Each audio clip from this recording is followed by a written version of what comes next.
Itong awit na to ay pinamagat ng Ikaw ay Sapat, at ito ay papuri na awit.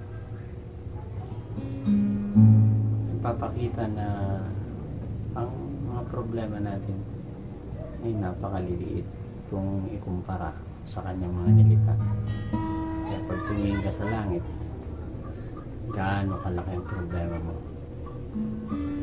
para makita mo ang kanyang nilita na napakalaki. Di ba maliit?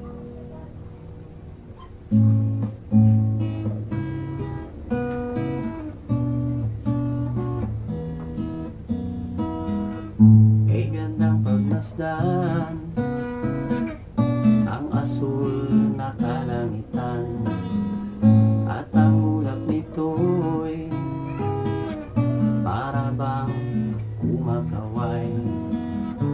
Pagsapit ng gabi, anong dilim kung walang buwan? Di ba't ang Diyos ang siyang may lala? Kay sarap damhin ang simoy ng hangin, at magtamong isaw sa batis na malalim.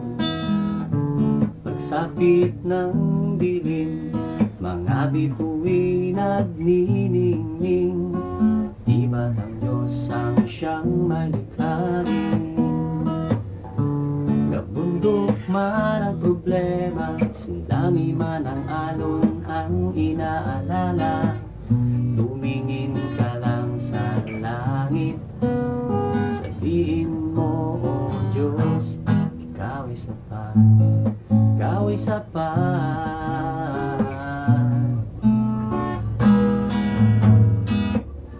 Kung kaya't ang buhay natin sa Kanya lamang ibigay,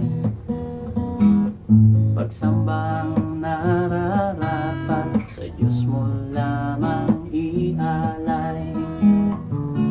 Tulad ng asin, buhay ay pagalatin. Tulad ng ilawan, liwanag sa dilim. Kabundok man ang problema, sindami man ang alon ang inaalala, tumingin ka lang sa langit. Sabihin mo, oh Diyos, Ikaw ay sapat.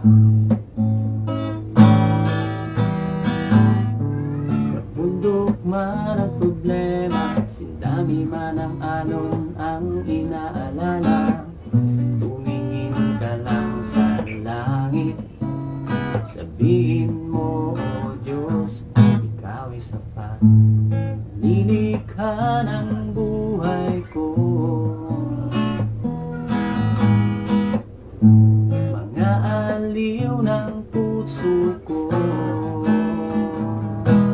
Ikaw ay sapat.